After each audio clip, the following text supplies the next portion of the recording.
Welcome to today's episode of Tales to Admonish with your man Tommy Boy and your boy Art. We're going to give it live in full effect to you. We got news about the finale of Falcon and Winter Soldier. We also going to throw some Mortal Kombat at ya. Get over here! And we're also going to talk about a little thingy on Amazon called Invincible. Right after the tidbits. Are you ready, Tom? You know I am ready, Arthur. Let's do this! Tales to Admonish! Is that good enough, Tom? Is that good enough? Because you won last week, so I gave you the intro of your life. Are you satisfied? Oh, man, I feel like I'm in the WWE right now. Like I should come out holding the belt over my head, talking all kinds of trash because I knew that they weren't going to do my girl like that. I knew it. So for anybody that's a newcomer to this, me and Tom, we were arguing thusly about the finale of the Falcon and Winter Soldier. I had thoughts about how the story was going to go, and Tom had thoughts about the way the story was going to go, and one of us had to be right, and it was our good sir Tom. Well, thank you so much. I know that even though I am right, you think the story is wrong. I don't even have to hear what you have to say yet. I know that you were so adamant last week that like, they have to do it. They have to put her in danger. And I was like, Sam loves everybody, man. Like it ain't just about his sister. And they had so much other stuff that they ended up doing in that episode that I was okay with them not putting her sister in, his sister in danger. No, that was fine. I love this series. I thought it was great the way it turned out. I really didn't expect that section to go on as long as it did, but it makes sense because there's so many moving parts to it. First of all, we didn't really figure how US agent would be used during those scenes, and they kind of honestly did kind of some interesting stuff with him. It's just like, is he a hero or not? It's like, what?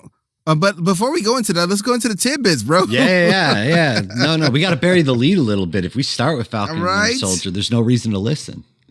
Right. So what you got? What have you heard about this week?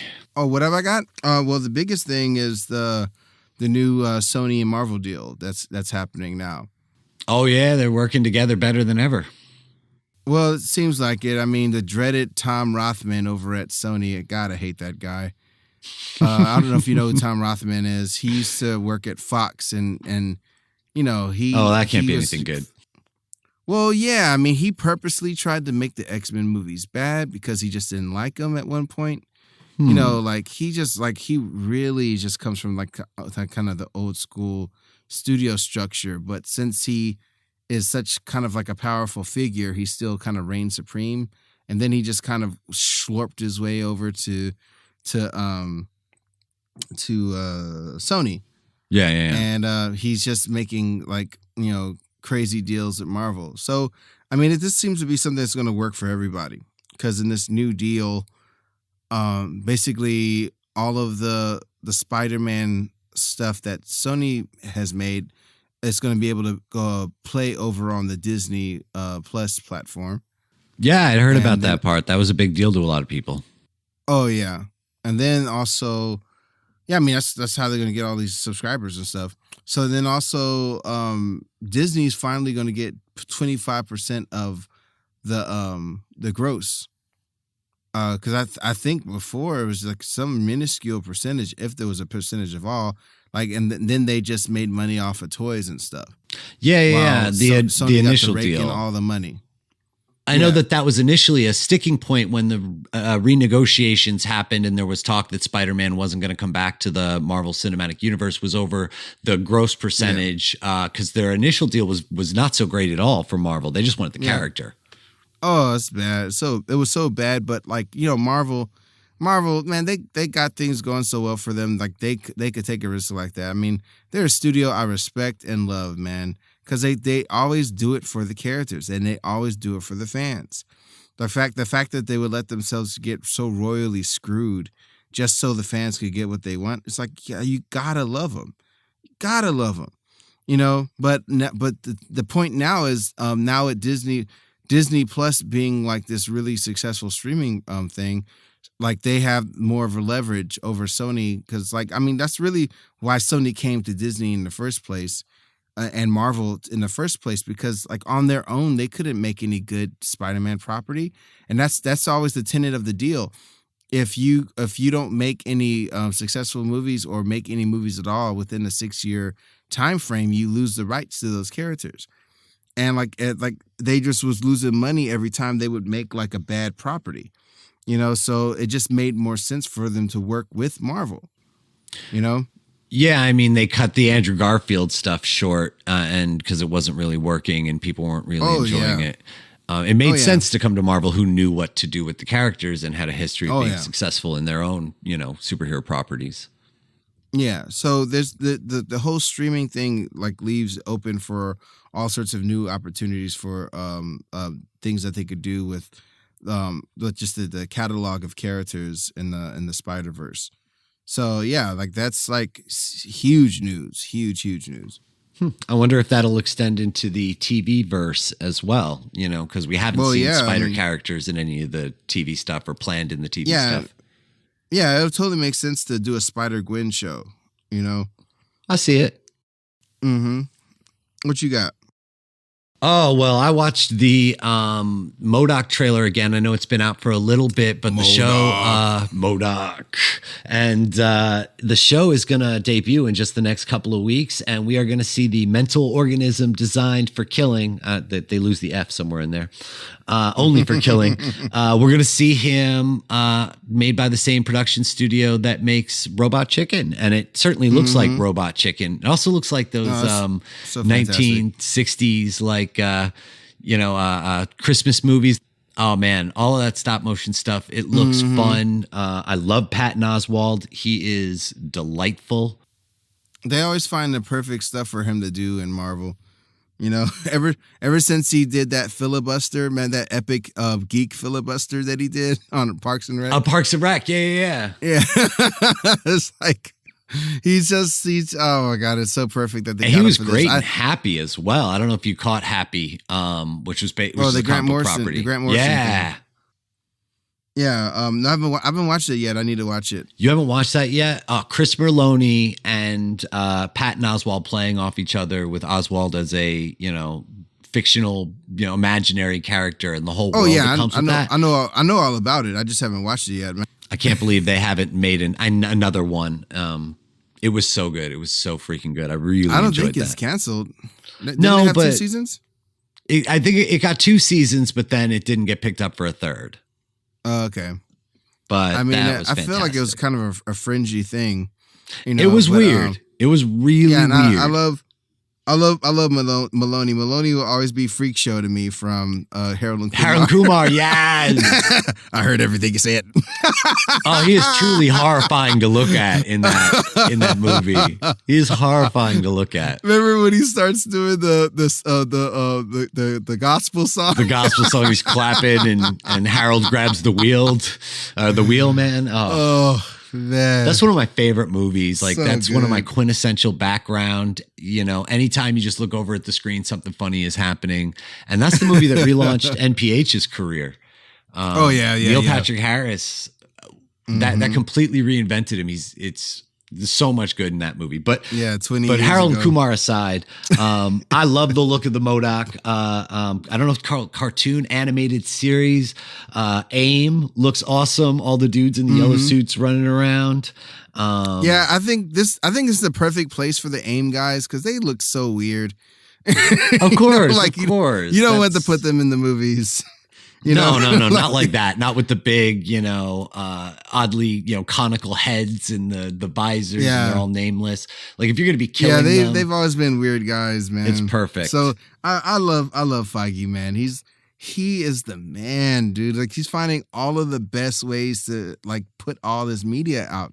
I haven't seen the new trailer of MODOK. I remember seeing it last year and being really happy with it, because like there's been like a lot of projects similar to this that like were starting and never went. Like, I remember they were doing one of these for Star Wars that Seth MacFarlane was heading up, and then that never got to do anything because Disney had bought Star Wars, so that all stopped.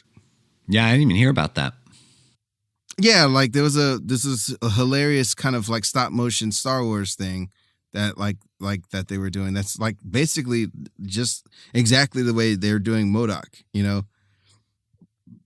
Well, that would have been awesome, but I like the look of MODOK, and I think it's going to bridge the gap to Loki, very nicely. I'm excited to watch it. So I saw that, and I thought that was really cool, and it's coming out in just a couple of weeks. Keep an eye out for MODOK, and Patton Oswalt is amazing, so I'm sure I'm going to enjoy the hell out of that. What else? I think it's time for our mini review of a tiny little movie called Mortal Kombat. No, they are super protective of that music. Like, it's really funny. I was going to do the theme, and I'm like, nope, that'd be a copyright takedown because even when we sing it. Oh, well, it's funny. I watch a great show on YouTube called Dead Meat, and the dude got copyrighted for using the music, even though he's a review show. So then he decided to play the music on saxophone, and that got copyrighted too. So they are super strict about who's going to use their music, who isn't. So we're just going to give them just like da-da-da-da, and then that's all you give them. That score is so iconic. We can say Bonnie Cage, Bonya, Liu Kang, Mortal Boob. Oh, so what you think? We love the characters. All right, I give it a solid B. I'm gonna give it a B. Wow. I know. Too precious about this. What about you? Man, it gets a D, bro. Oh, in my school district, a D passed, so a D might not be so bad. It passes. It passes because of Kano, man. Kano is the best thing in a movie, and that's weird to say about a Mortal Kombat movie. All right, but I had a lot of people who liked playing Kano, who really liked Kano as a character. I thought Kano was great. I think Cabal also was underrated. He had this weird Mandalorian thing going on with his voice and not taking the helmet off the whole movie. Yeah, I think his voice was over cartoony, man. Hey, what's going on with you, bro? Can you understand what's happening here? You used to be a great freaking fighter. Oh, what's up? I'm Cabal. Yeah, I thought it was funny. I don't know. I didn't hate it. I didn't really brush against that very hard. Like I thought it was fun. Sue me. I thought it was fun. Well, go over the things that you like about it and the things you don't like about it. All right. So I think that the actor who played Cole, the new character that we all get. Spoilers. I think he has good charisma. I think that as Mortal Kombat fans, his presence in this movie becomes a little jarring, but I think that there has to be somebody out there who's watching this movie who has never played Mortal Kombat, and I think that that's exactly who he exists for. I feel like I don't really care about his family, strangely to say.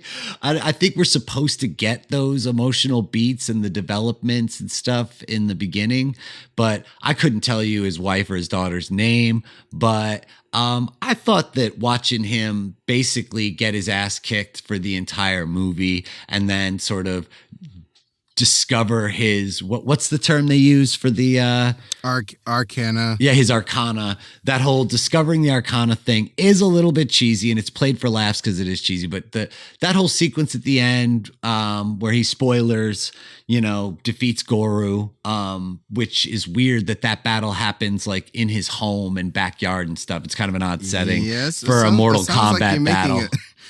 Tom, sounds like you're making a case for it being bad. No, but you know what? Here's the thing. But even for all of its flaws, I still like it. I still enjoyed it. Like I sat there and I was watching the fighting, and I thought the Sub-Zero / Scorpion thing, there wasn't enough of it, but what they had, I really enjoyed. Did you like the Sub-Zero Scorpion business? All right. So this is the problem. This is the biggest problem.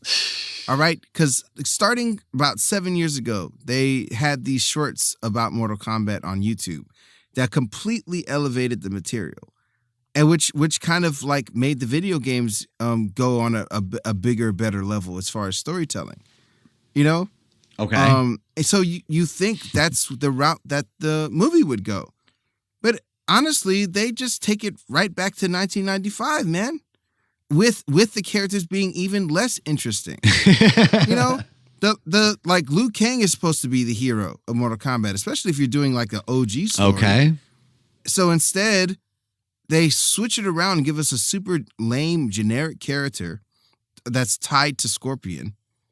You know, I had high hopes for this because when the movie opens, it's completely elevated. They go into Scorpion and Sub-Zero's backstory, and the way that story rolls out is just very well told. And it's like it just seems like, oh, this is like, you know, they're going for elevated storytelling. And then after all that, it goes to crap. It goes to crap storytelling. I want to argue with you that you're wrong, but you're so right in a way. I maybe I don't mind the crap. I mean, Tom, you got to let me finish, bro. All right. Like, fair. Go. Going into the combination of this, like, okay, how many times have we seen Jack's arms go off? You know, I mean, like we just know that's going to happen. So there's nothing moving the storytelling at that point. And then we have this the weakest, wackest version of Sonya they've ever conceived. What is her intention? Like, oh, I just want to have that birth scar so I can go to Mortal Kombat. That's what you want to do? Like, that's so weird. They try to make her out to be this person that is smart enough to figure out all this stuff when she should be working with like the game. She should be working with special forces, finding out more and more about these entities. But you saw what they did. They had to scale back because of budget. That's why they hired a bunch of no-name people, and so they can make the special effects as cool as possible. You know, but they sacrifice story and they sacrifice performance. Like, oh my God, the guy that they casted for Kung Lao was such a doofus. He looked so bad in that costume. I disagree. I completely disagree. I liked Kung Lao. I thought that he was hamming it up just the right amount for a Mortal Kombat movie. There's gotta be flawless victory. That is not the actor's fault that he has to give that line. There are certain prerequisites. Are you kidding me, Tom? There are prerequisites in a Mortal Kombat. Somebody better say. Are you kidding me? You just said that the actor wasn't at fault for that delivery. That it is a shoehorned line. It's a shoehorned line, right? Bro. So I don't 100% blame the actor for that. Look, Tommy, coming from the world of acting, like, you are completely incorrect. Like, it really that's where casting comes in. All right? Because, like, you have Tom Cruise and you have Robert Downey Jr. All right? Those are Tom Cruise is a main contender for Iron Man. You know, because Iron Man wasn't like a big character in Marvel like at first. So, and to make him big, they figured they'd go with a big movie star. You know? Instead what's his name? The director. The director of the original Iron Man. Well, we all know him. He's basically the savior of Marvel. You know, but he goes for interesting casting, and just because of that, like, it just completely turned everything around. It depends on the actor that you get and how, like, and what they bring to the role, the charisma. I thought he had charisma. I thought he played the character. The setting is ridiculous. I'm talking specifically about that line, bro. That was really whack. You know? So what'd you think of Kano Wins? That he pulled it off. He was doing that comedy the whole time. You know, as corny as it was, he actually pulled it off because he actually has comedic timing. Like, it's like no other actor in that show had comedic timing. No one. Except I thought Kano. The guy that played Kung Lao was good during the scene where Kano discovers his arcana. I thought the baiting and the play back and forth, like, I thought he was good in that scene. Whack. I liked it. I mean, again, going back to Sonya, though, It's so weird. It's just like, oh, you can't join this tournament. You don't have this thing. And she just goes off sulking somewhere. It's like, ugh, what is this? and then the way Jack, like, so you know, since we live in the world of superheroes, they felt a need to come up with this Arcana thing so all these characters can earn their powers. Yeah. So then we have Jax, like, what are the means for him? Like, I know this is all like magical hooey bullshit, right. But what are the means for Jax to get like cybernetic additions to his arms? Better metal arms. I mean, what was that, man? We gave you metal arms, Lord. And your superpower is better metal arms. The stupid keeps getting piled on. So you have Cade fight, whatever his name is, Cole fighting Goro by himself, so they could show how badass this guy is. So it's so weird. You put Goro and let him get finished off in the middle of the movie, which is really weird. So then this dude who just killed Goro has problems fighting Melina later, and also has problems punching ice. All right, so power inconsistency, you're thinking. All right, I mean that's all right. Now hold on. Oh, but on that front, I'll explain why. Because in that scene, we see him get punched a bunch by Goro, and he has the Black Panther armor that charges up when he gets punched, because you see it glow red as the more he gets punched. The ice can't punch him, hence he can't charge up. What? That's a classic Marvel No Prize. That's how that happened. It was a little Black Panther-y, though. Oh, man. That he had to get charged up by getting punched. Man. Oh, that cheap ass whatever that crap was, like absorbing power crap. Oh my God. Anyway, like I have to do one more call out for Cole's wife. All right. There's a scene where she's with her daughter. And she's like, "Hey, man, we got to get the fuck out of here." It's like, why are you talking to your daughter like that? Well, I mean, shit, our monsters. I think we can permit a little casual swearing. There was a lot of casual swearing in the movie, which was funny. Like a class of 13-year-olds wrote this, man. Like straight up, man. I thought it was cheeky, enjoyable, fun. All right, look. I don't like that there's so much of the blood was digital, but there was some real blood in it. But I really enjoyed the cartoony violence, like absolutely absurdist. When he splits that lady down the middle with the hat just before the terrible line, which we're moved past by this point. But when he splits that lady in half, that's good fun, man. You cannot tell me that's not fun. I'm not invested at that point though, man. Can you imagine if they actually casted this well and they had the movie stay as elevated as those early scenes? I know I'm going to agree with you 100% that the rest of the movie doesn't live up to the Scorpion Sub-Zero business. You're right about that. And it's so weird how OP they make like Sub-Zero. Sub-Zero is not that powerful. Like, why are you making Sub-Zero like seem like he has more prominence than Goro? It's just weird. You could break the ice. He doesn't have permafrost. Like, this is so weird. He's like, I'm trying to punch this ice.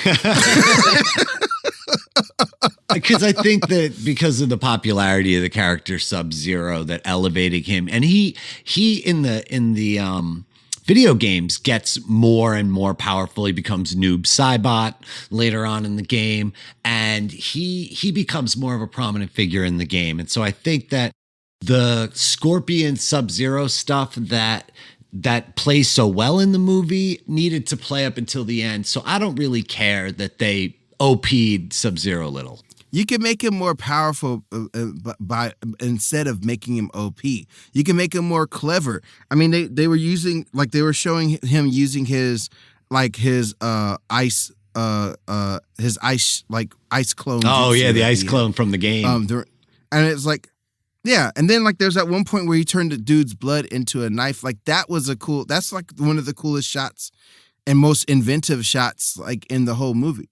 You know, it's like they only use the inventive stuff for those two guys. Everything else is just bullshit, man. Honestly, it really didn't feel that much different from the 95 movie, except like, again, Liu Kang he's the lead and he's a way better character in the first movie. Like this stoic, weird sort of character doesn't fit in a movie. Well, like he was this, the focus of the first movie. The plotting for this is so whack too, because like we're wasting all this time. We know, let's train you guys in a week to be champions for Mortal Kombat. You're gonna need a mata. Right?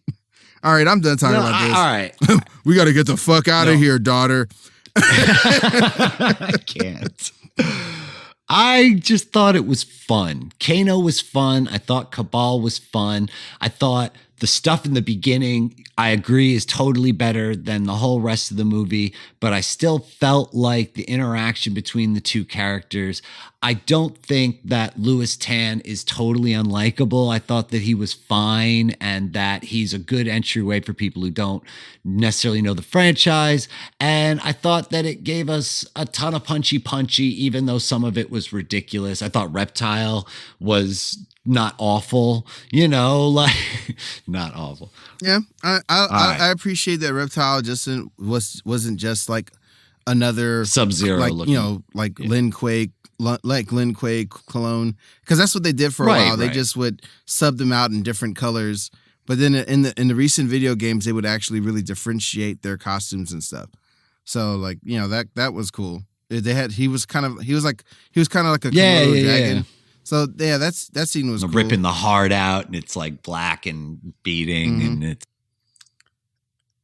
Kano. He was really so was. enjoyable. That guy was it's great. Just like, but that's weird that Kano is the standout in the movie. Like that's just weird. It's like all the characters should be good in their own way. At least the movie's got to stand out. No. That comes from casting. That comes from having like the actual kind of taste of storytelling to like to do things correctly, Yeah, so that's what it is. Let's move on.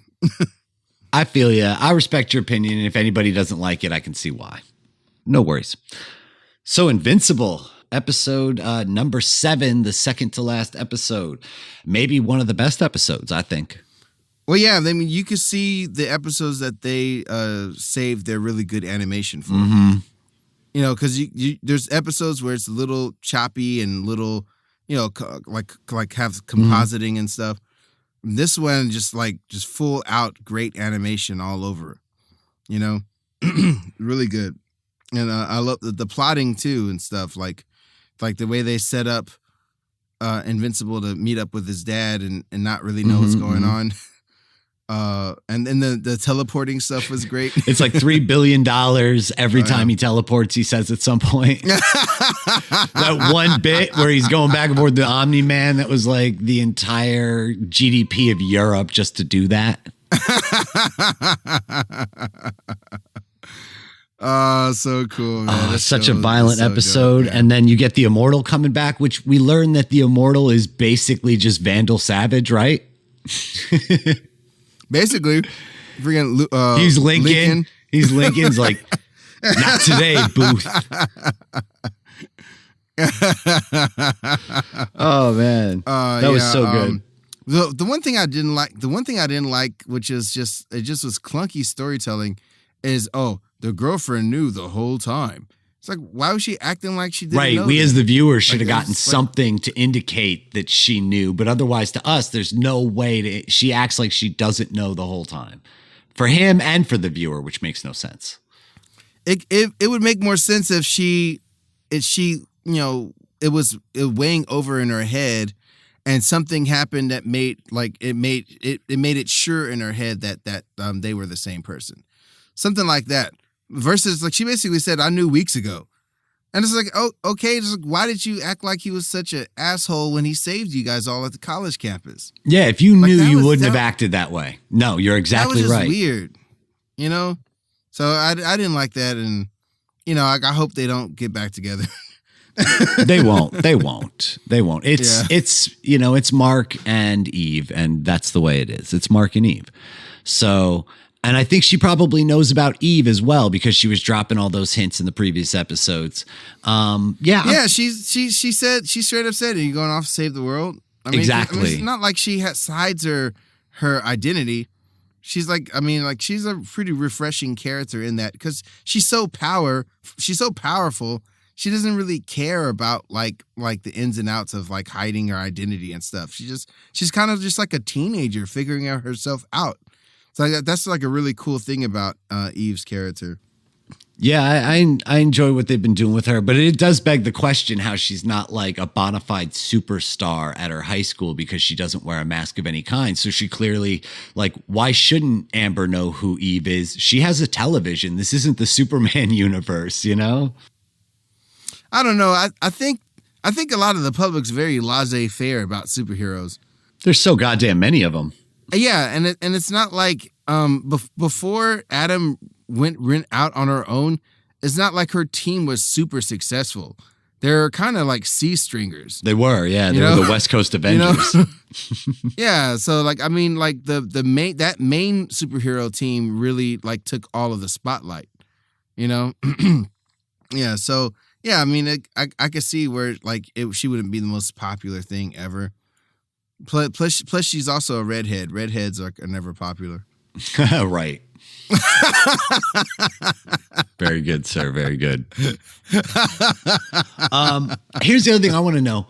Why are they putting so much weight on Mark being the insurance policy for Omni-Man? Like, we got to understand Mark and we've got to find Mark, and Mark's the only one. What indication has Mark given that he would stand any chance at all against his father for them to believe so vehemently that would be the case?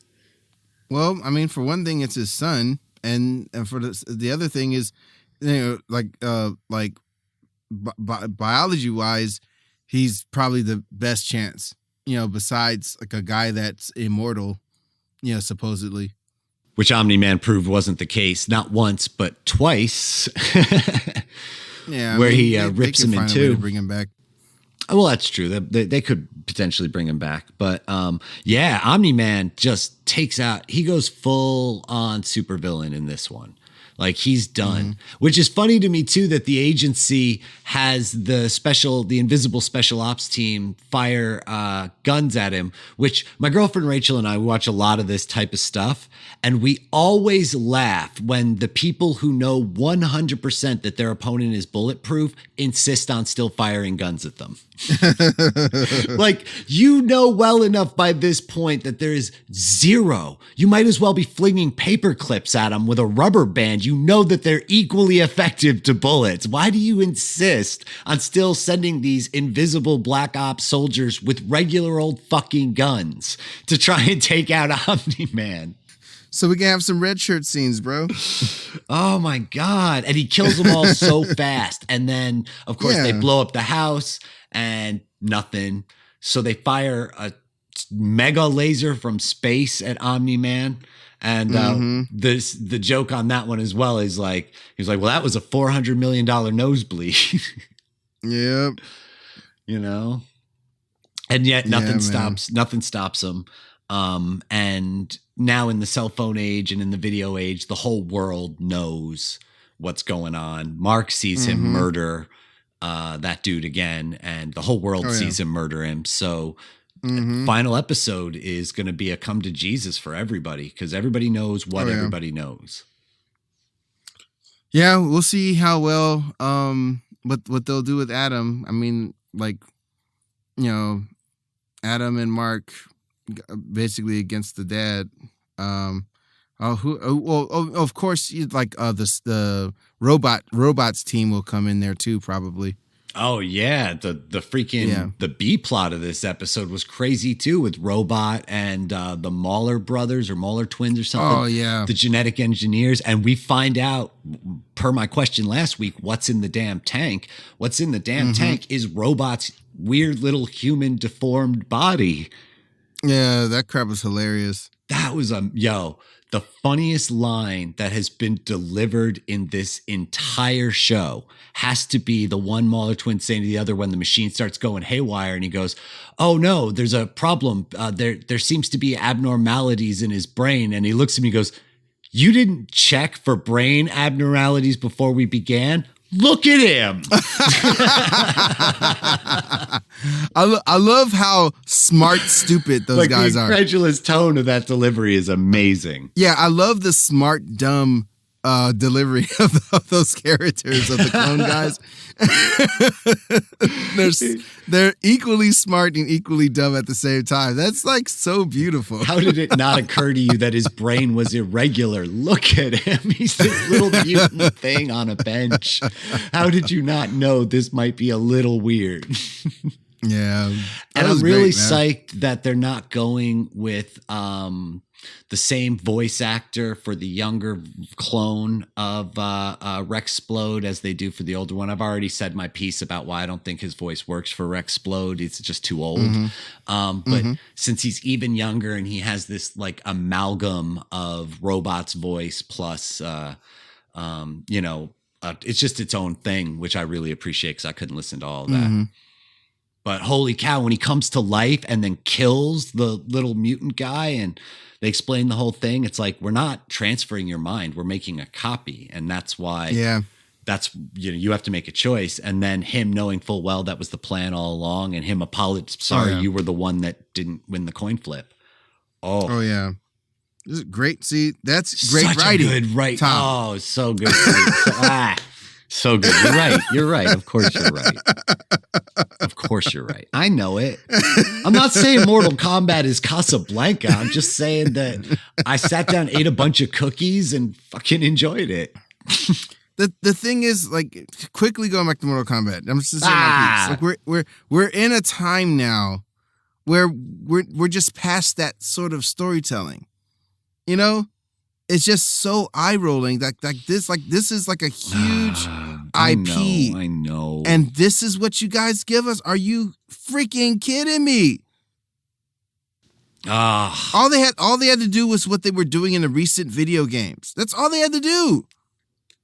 Anyway. So disappointed. I know. But look, they're going to make a second and a third one where the guy's explaining that the reason they didn't do the tournament was because we're saving it for the second movie. And anytime somebody says we're saving it for the second movie, that's never a good sign for the first movie. And I get it. I hate that this turned into Mortal Kombat again. But why do we care that they're teasing Johnny Cage at the end of the movie? Who cares? This goes to show like how much you can get invested in something over a lifetime, like sitting there playing that game when you're a child all the way up to being a grown-ass man with strong feelings about this shit. How did I end up with as a grown-ass man with very elaborate opinions on Cabal? What the hell is going on with me? What the hell? All right, Falcon and the Winter Soldier, baby. Yeah, there's nothing that's going to be in this conversation that's going to segue back to Mortal Kombat. No. God damn it. So anyway, final episode before we get into Falcon and Winter Soldier. Final episode's coming up. Do you have any predictions? You got anything that? Well, like it's just like what I said. I mean, it's going to be a big battle. Yep. You think Mark fights his dad in this episode? Yeah. All right. Well, I don't want to be presumptuous. I thought maybe, but now that you're saying that, I feel like he has no choice but to fight him after what he's doing, and I don't see Mark going against like Eve and them. So well, I mean, we'll have to see. Plus, I don't remember what happened in the comic. Oh, okay. All right. Fair. Well, I've never read the comic, but if I had to guess, Mark fights his dad. I think that Mark gets smoked like a pack of cools by Omni-Man. And I think that Omni-Man stops just short of killing Mark and in a moment of humanity just fucking leaves Earth. and goes, and that's going to be like our lead into season 2 is like, where the fuck did Omni-Man go? And Mark will be recovering, and he's going to have a lot of animosity about getting his ass kicked, because I think that Omni-Man is legit conflicted about what he has to do. I think he's committed to the idea of doing what he has to do. So, but I think he stops short of killing Mark and basically just takes off to figure out what his next move is going to be. I don't think it's going to be much more complicated than that. I feel like there's no way Mark can win against Omni-Man. I don't think he can. I don't think he can beat him. Not yet. Yeah, definitely not now. No, maybe someday, but right now he is going to get destroyed. But I also there'll be a lot of other people there. Did you get all the, I love the metaphoric destruction of his home, where as the episode progressed, he punches holes in the wall, he punches out through the ceiling, like, you know, he breaks the window, and that he is literally and metaphorically going to destroy his home being his home and his home being Earth. And that he doesn't want to do it, but it's what he's going to do. So I'm excited to see. I'm really excited to see what's going to happen. Oh, yeah, man. It won't be long now. No, it won't. But speaking of season finales, see, look at that segue. You like that shit? Nice. We got the series finale. I will call it the series finale of Falcon and the Winter Soldier, because spoilers, motherfuckers, if there is a season 2, it will be Captain America and the Winter Soldier. So this is our series finale for Falcon and the Winter Soldier. And what do you think of it? Well, I mean, I just always have to just stand up and applaud Marvel for all the things that they're doing.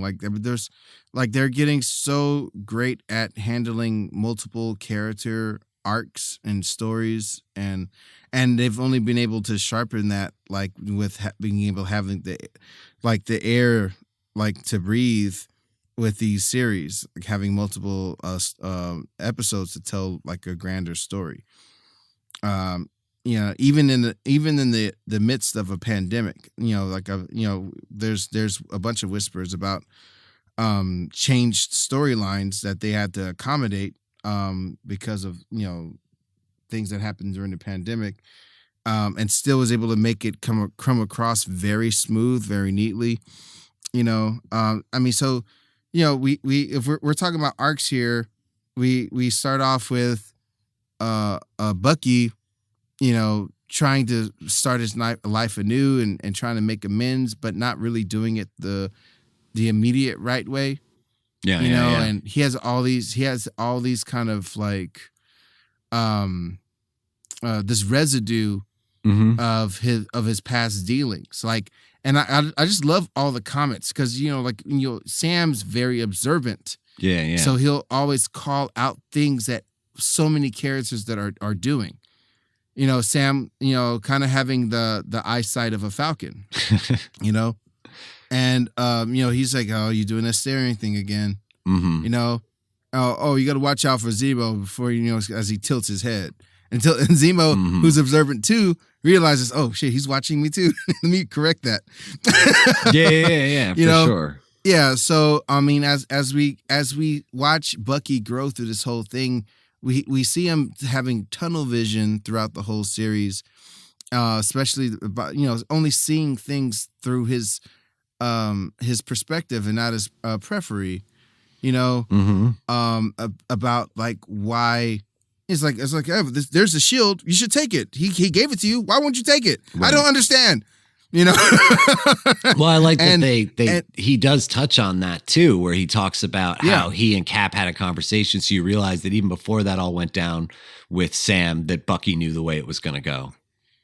But that's what I'm saying. It's throughout this series, you see step by step these characters figuring these things out, and by the time we get to the 5th episode, you see genuine moments of the sprig of a newfound respect and a newfound friendship and understanding, and it's so organic, and it just feels so good, because like, because Bucky has the worst ideas. Like, well, let me take you to the original Captain America, the original Black Captain America. Maybe that'll help this. It's like, no, you just caused more trauma to people.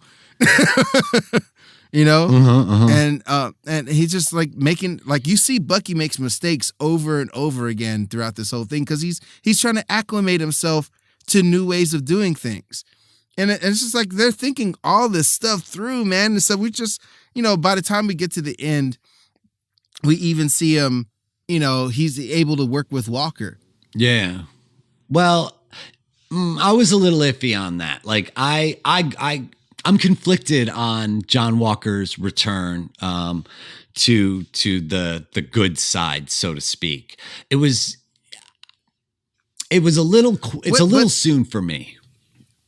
Here's the thing, like really take a big look at what happened with John Walker.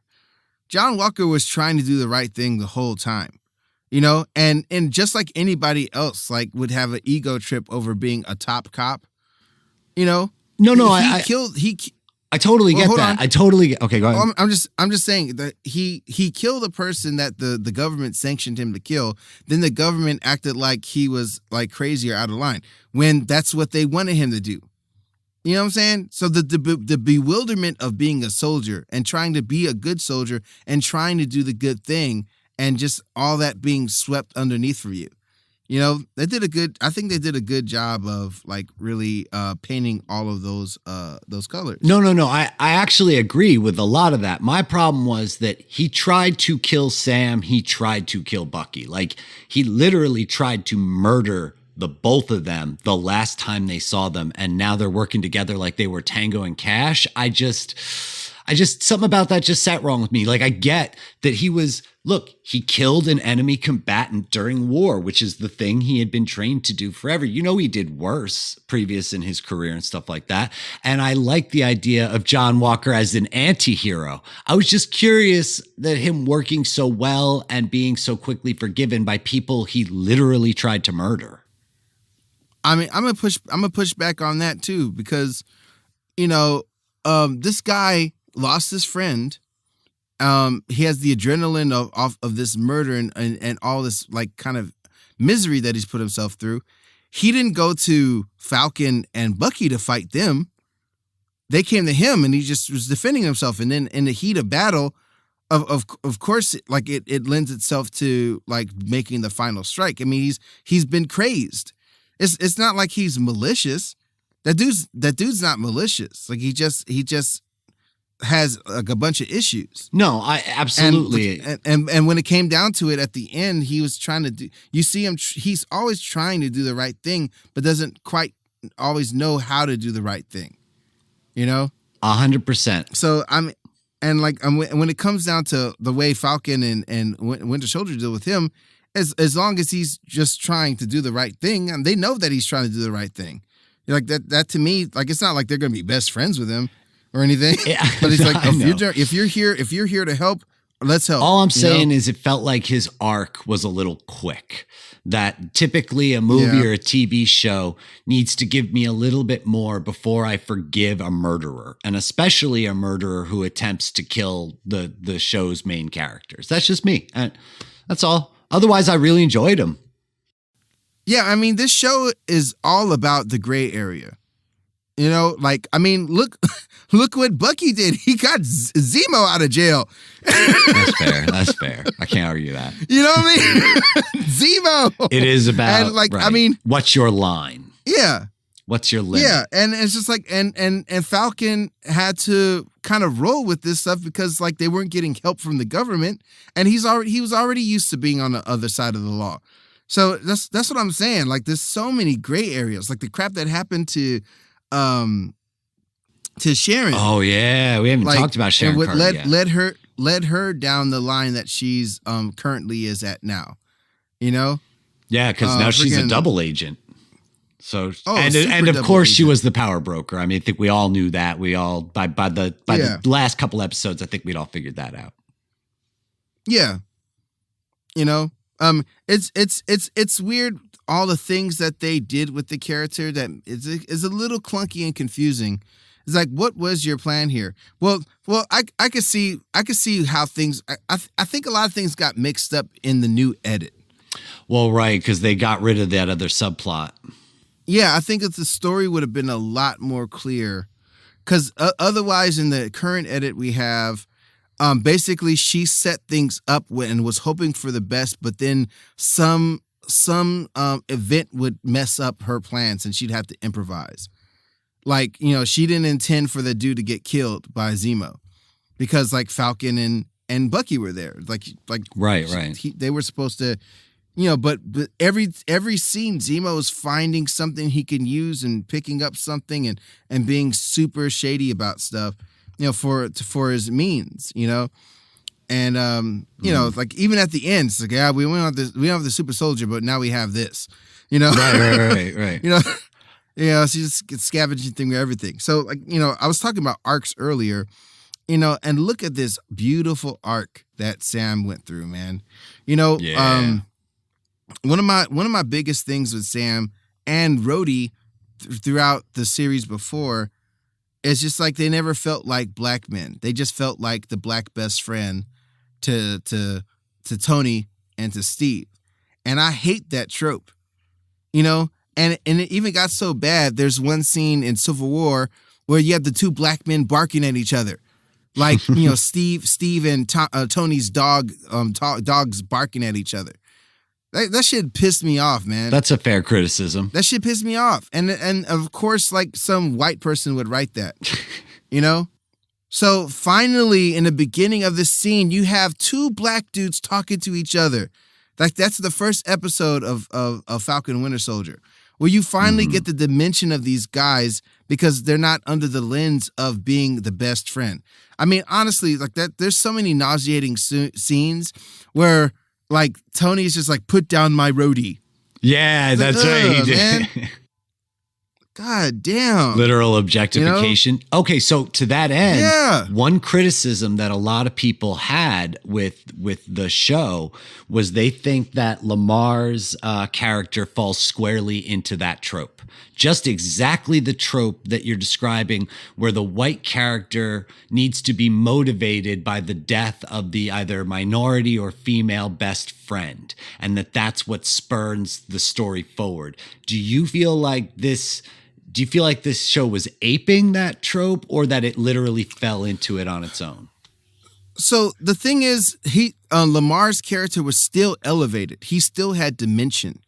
Like you could see where he was like every moment where he was noticing that Walker was getting more and more unhinged. You know? Yeah. So and because it was several episodes, it wasn't one movie.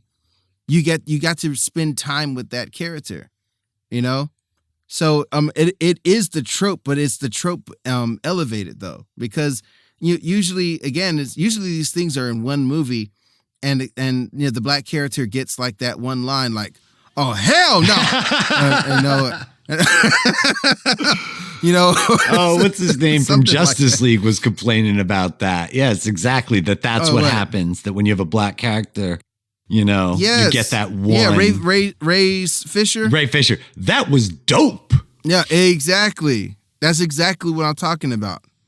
So like that was nothing near what Lamar was in this thing. You're right about that. Yeah, he was the black best friend, but there was more dimension to it.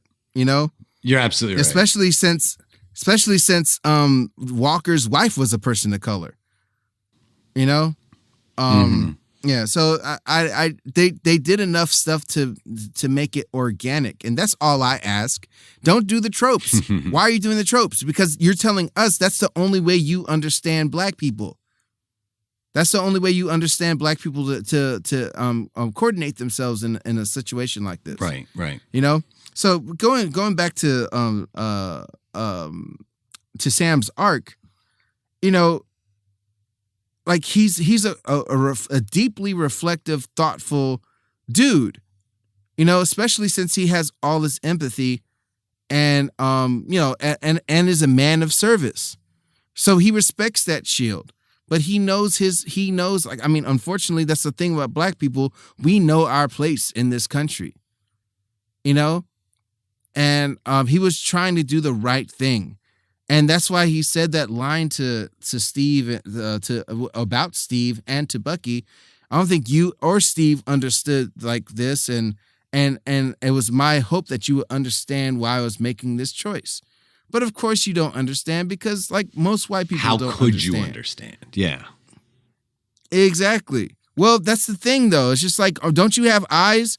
Don't you have ears?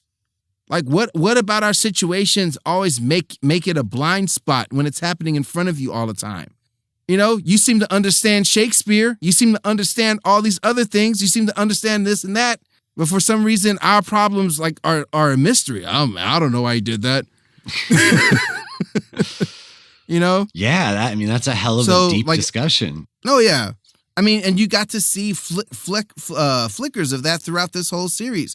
I mean, I love that they had this scene between him and Isaiah where Isaiah told him that no black man would, no self-respecting black man would ever do that, you know? And it's just like that gave him something to really chew on, because this is the original black Captain America. Right, and if he feels that way, maybe he's right. Oh, my God. Like, that was such beautiful conflict. Yep. Juicy. And I think that the transition came for Sam when it was like, I'm not going to wait for America to let a black man be Captain America. Yes. I'm not going to wait for them to let me be Captain America. Tell it, Tom. I'm just going to be Captain America, whether you like it or not. I'm Captain America. You better preach, Tommy. May not be the one you want, but it's the one you got. And I don't ask your permission to carry this shield. And it was perfect. It was perfect. Oh, yeah. That was the difference. Oh, yeah. That was so good. That was so good. It was a little bit monologue-y. He had almost 5 minutes on that bridge, you know, talking to those politician people who were going to vote on it. It needed to happen. I've seen that scene both lauded and as well a bit derided because, you know, I'm a little bit more show don't tell, but I think there's something very powerful about having Sam take up that much time in the episode to do that. The only plot beat that it rubs up against is that it basically makes your terrorists successful because he's completing Carly's objective for her. So that makes her a successful villain in the same way that, you know, our Killmonger, or more so Zemo in getting the hero to do your work for you. Yeah. I mean, but that's the thing, though. Carly was right about. She was definitely right about some stuff. You know, it's just it was another character who went about it the wrong way. You know, and then got engorged in her own sense of self-importance. Yeah, I feel like that character wasn't fully fleshed out. I kept finding myself trying to care about her. They cut out major stuff in the Flag Smasher storyline. Is that right? Yeah, remember the woman that they had a funeral for? She had no lines. Right, we have no idea why we care about her. Yeah, she had no lines. They had to cut that whole storyline out. Apparently it dealt with something that seemed similar to COVID. Right, well, they were going to release a biological weapon. I saw, after I watched the last episode, I saw they had said something about the original storyline was for the Flag Smashers to basically release a biological weapon to set the population back by half again. Mm-hmm. I mean, that does make way more sense as a goal for them. It was very, you know? Yeah, it was very, very similar to COVID because from what I saw on Rockstars, if you guys should check out Rockstars on YouTube, if you new Rockstars on YouTube, I'll check it out. Chance. Like the guy in there does superb analysis of movies and geek stuff. But the thing is, you know, this thing was developed in Madripoor, and Madripoor is kind of seen as a kind of an Asian country. So they didn't want to draw any comparisons to oh yeah, this was made in a lab in China. No, that makes perfect sense. And I think I would think that would make the Flag Smashers make a hell of a lot more sense, because the whole time we're not even really sure what Carly's objective is, except that there's this political resettlement thing that is happening, and it's going to move migrants around from one place where they want to be to a place where they don't. Like, it's so ambiguous, because that's like the Iron Fist, problem. Like, don't bear me down in bureaucracy. I don't want to sit in a boardroom and have to understand sub amendment 23A. Like, just give me their objective. Oh, they thought the world was better when half the people lived in it, so they're going to try and make that happen again. That I understand. That I see a clear path on that. But as far as like what Carly's ultimate goal was and what the Flag Smashers' ultimate goals were, it really didn't play out maybe as tightly as I think maybe they had hoped with the original storyline. I mean, they how Marvel's whole thing has been, they've been having to make the best stuff with an arm pinned behind their back ever since the beginning. Like in the beginning, no one, like when they didn't have any of their top, like their top selling characters for the past 50 years, Captain America, Iron Man, and the Avengers didn't sell. Didn't sell at all. They did not sell for like 30, 40 years. That's the only reason Marvel still had them, because if anybody saw any value in them, they would have bought it. Oh, yeah. It's like nobody thought this stuff would be successful. The fact that they were making a Thor movie, people are like, oh, hell no. People could just watch Vikings on A&E. I don't know why you need a Thor movie.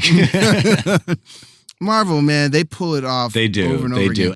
Now, the only problem I think they have sometimes is, since they have an ongoing business, they have to always be very careful of things, repeating, like action scenes, repeating kind of like the same sort of feel and look of stuff. There was a time where like all the movies had like the same look. Oh yeah. And that's when they got like James Gunn and completely changed the look, and then they started experimenting with, especially when they got the Black Panther came out, like completely different look. Yeah. And then by the time they got to Infinity War, like that shit looked so fantastic. The whole thing was shot on IMAX cameras. And it was incredible because all through Infinity War, you could tell who you were with and where you were depending on the look of the frame. Oh, yeah. And they developed such distinct styles. But I think that also plays to the increased diversity aspect in Marvel.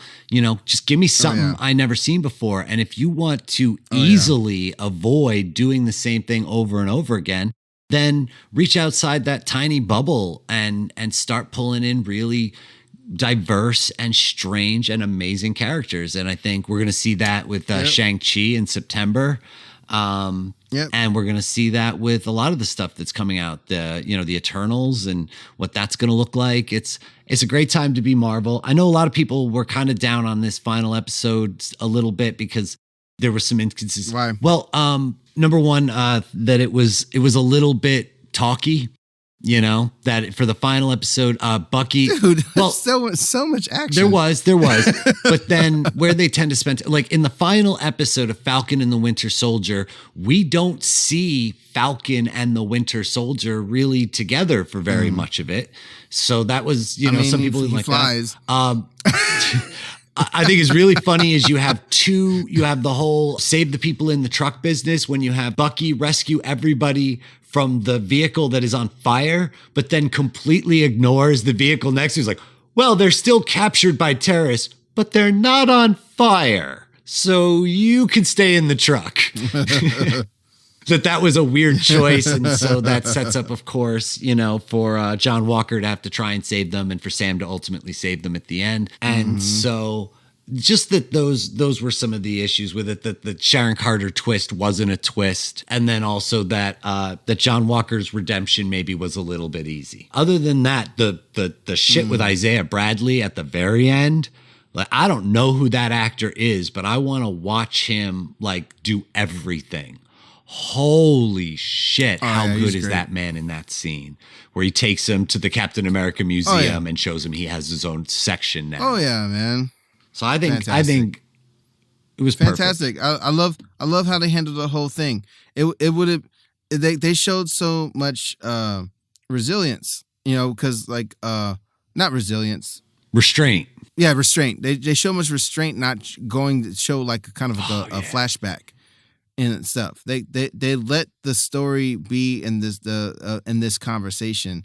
this like really heartbreaking story. Right. Yeah, I mean, it would have been so easy to give you a flashback there. Number one, I think that would have tied their hands for future projects because people get really, anal about, well, that's a different actor now. But the other thing is that it lets Sam and the other gentleman's name escaped me right now,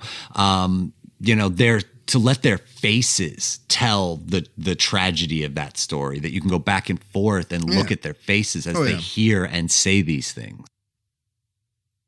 So good. So freaking good. Love it, all right. Man. So I think we all agreed that was successful, and we're looking forward to Loki coming up. We got a horrible 6 to 8 weeks. Yeah. Loki's going to wind up blowing everything out of the water. It could be. I don't know. This would be a tough one to top. All you got to do is look at the trailer, man. The trailer looks fun. That crap's going to blow everything Loki looks out like of the it's water. going to be more fun than.